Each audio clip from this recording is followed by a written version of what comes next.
Hi everyone, I've got a really interesting proof to share with you today about the square root of 2. So most everyone is aware that the square root of 2 is an irrational number, meaning that it can't be expressed as the ratio of two integers. And there are many different ways to prove this fact. One of the most common ways uses unique factorization, so the fundamental theorem of arithmetic. Or maybe if they don't use the fundamental theorem of arithmetic, they'll use something called Euclid's lemma. But each of these facts concerns something about prime numbers. However, it's not necessary really to use anything about prime numbers to prove that the square root of 2 is irrational. And what I want to show you is a really interesting proof that the square root of 2 is irrational that doesn't use anything about prime numbers, doesn't use unique factorization or Euclid's lemma, doesn't even really use anything about even or odd numbers. And all it requires really is some knowledge of basic algebra, how to do some algebraic manipulations, and some facts about inequalities. And that's it. And it's also related to some other topics in number theory that are very interesting. So I'm going to take you through the steps of this proof, and I'm going to illustrate it with an example, and then going to give you maybe a bit of a taste of how you could see how this is related to some other ideas in mathematics. So we're going to start with a very simple equation. 3 squared minus 2 times 2 squared is equal to 1. Of course, 9 minus 8 is equal to 1. Now, at first, this doesn't seem like it's going to lead to anywhere. But what I'm going to do is start with this very simple equation and use it to get another equation. Then I'm going to take that second equation and use it to get a third equation, and so on. And so what I'm going to end up with is an entire sequence of equations that we're going to be considering. So let me show you how I'm going to get another equation out of this. What I'm going to do is look at the left-hand side and look at these numbers 3 and 2 that are being squared. Then I'm going to turn that difference on the left-hand side into a sum. So just change the minus to a plus. Now we have 9 plus 8 instead of 9 subtract 8. So that gives us 17. I'm also going to take the 3 and the 2, multiply them together, and double that. So I'm going to take 2 times 3 times 2, and that's going to give me 12. So these are going to be two new numbers. I'm going to take these two new numbers, 17 and 12, and those numbers are going to replace 3 and 2 in my first equation. So now we have an equation that says 17 squared subtract 2 times 12 squared is equal to 1. And although the numbers are a little bit bigger here, you can work this out. It says that 289 subtract 288 is equal to 1. So again, this is a true equation. Let's now take this equation and get a third equation. Again, we look at 17 and 12. We change the difference on the left-hand side to a sum. That gives us 577. And then we take the two numbers, 17 and 12, multiply them and double it. That will give us 408. So now you can see our numbers are starting to grow faster and faster. So let's take 577 and 408 and replace 17 and 12. We get this equation, 577 squared minus 2 times 408 squared is equal to 1. And if you work out these numbers, 332,929 subtract 332,928 is equal to 1. So again, a true equation. Now, what I'm going to do is pause the video and let you figure out the next equation. The numbers do get a bit bigger, but I think you should know enough of the pattern now where you can come up with the next equation. So go ahead and pause the video and see if you can get the next equation.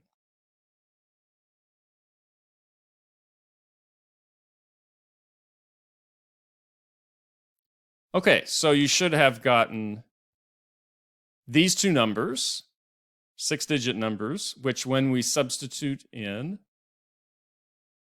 this is the equation that you should have gotten. And if you want to verify that this equation is true, we get this difference.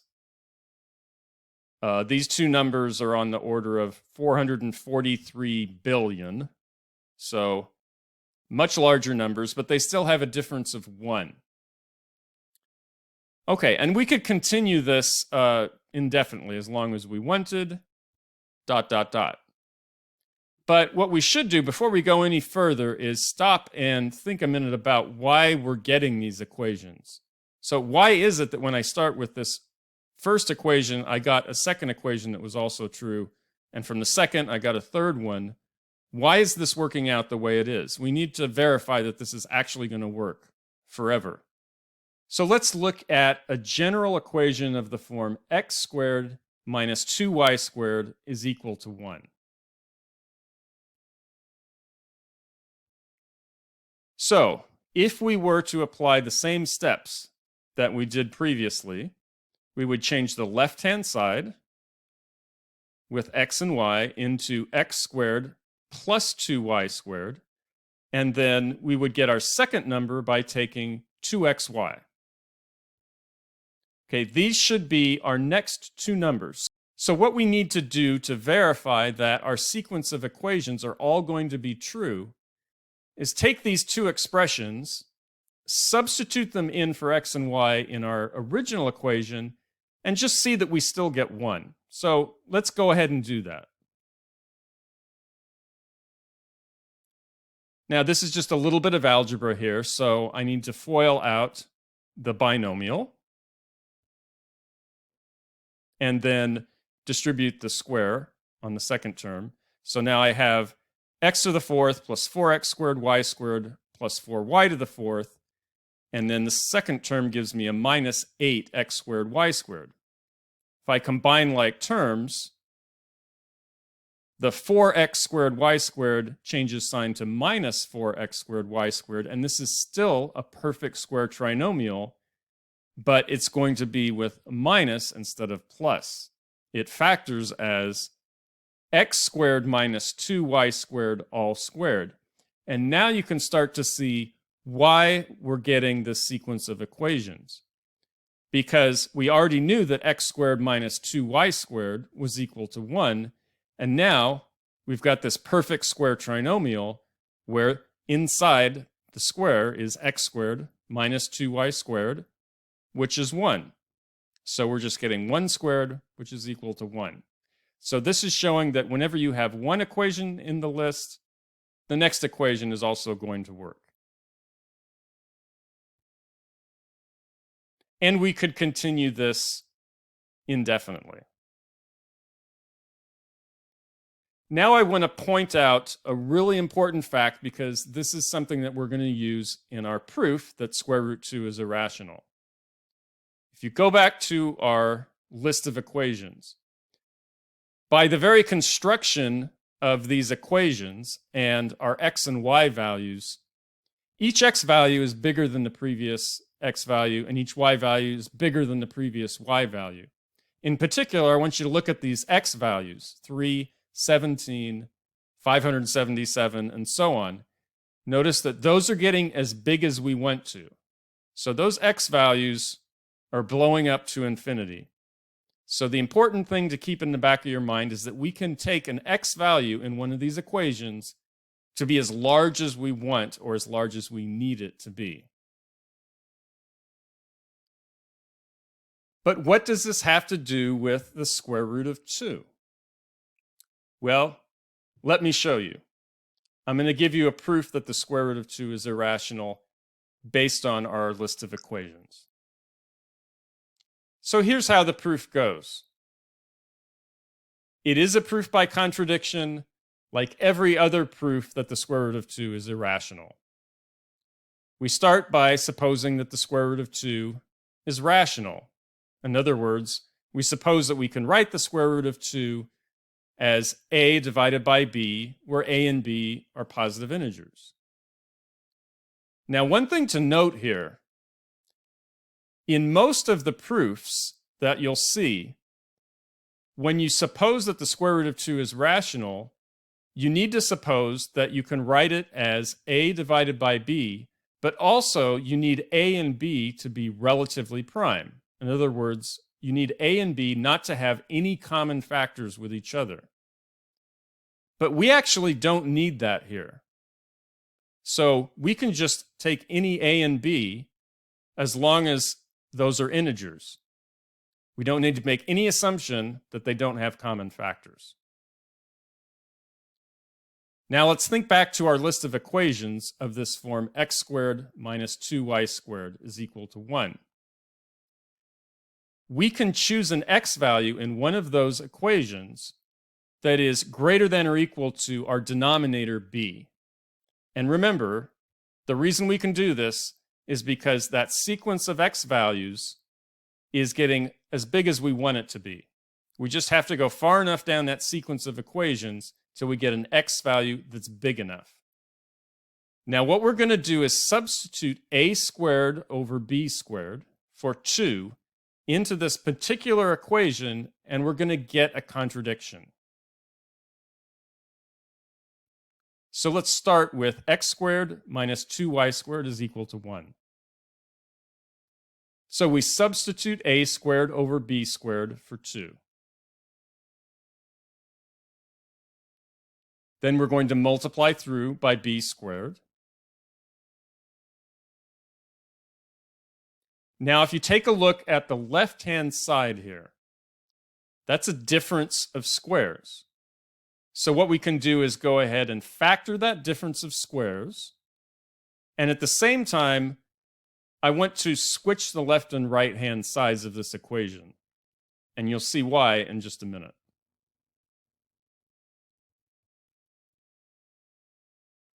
Now we have b squared is equal to xb plus ay times xb minus ay. Remember, a, b, x, and y are all positive integers. In particular, b squared is positive. xb plus ay is positive. But that means xb minus ay must also be positive. But xb minus ay is also an integer. In other words, xb minus ay is a positive integer. But every positive integer is greater than or equal to 1. There is no positive integer less than 1. That means the right-hand side of this equation has to be greater than or equal to the first factor, xb plus ay. And again, since a and y are positive, xb plus ay must be strictly greater than xb. If we look at this entire string of equation and inequality, it says that b squared is strictly greater than xb. And you might be starting to see where we're going to have a problem here. B is positive, so we could go through and divide through by b. And then we'll obtain the inequality b is strictly greater than x. But we were assuming that we had chosen x so that x was greater than or equal to b. So that's a contradiction. Therefore, square root of 2 must be irrational. And that's the end of the proof. To make this proof a little easier to understand, let's work through a very particular example and see what the details look like. So here's an illustration. 55 divided by 39 is pretty close to the square root of 2.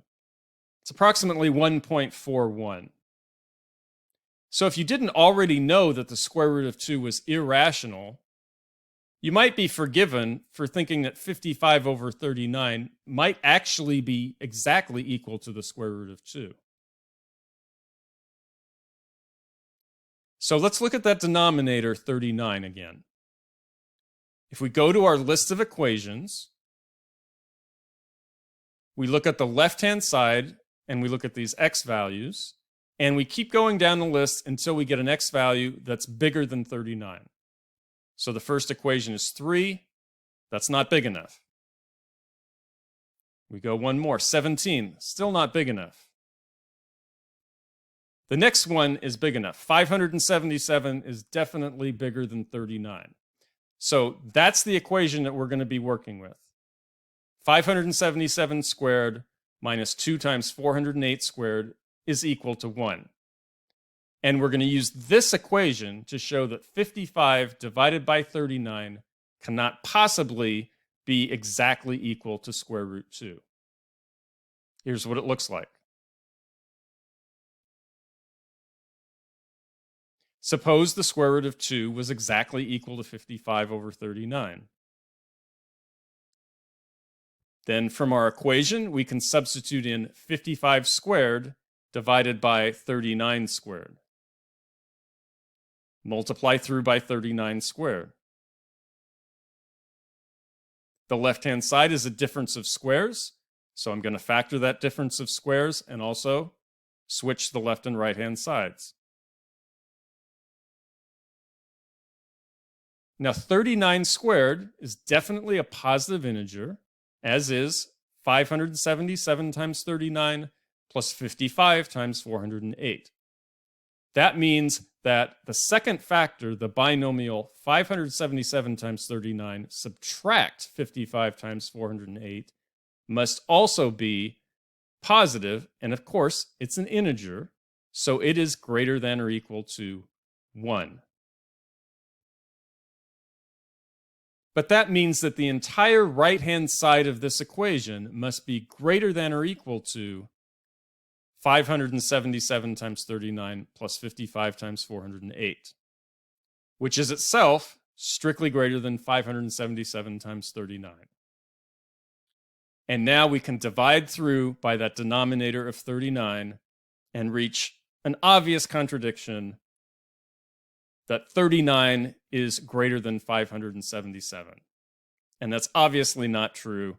So square root of 2 cannot possibly be equal to 55 over 39. And we could carry out this argument no matter what fraction was proposed as a value for square root of 2. So what's really going on here?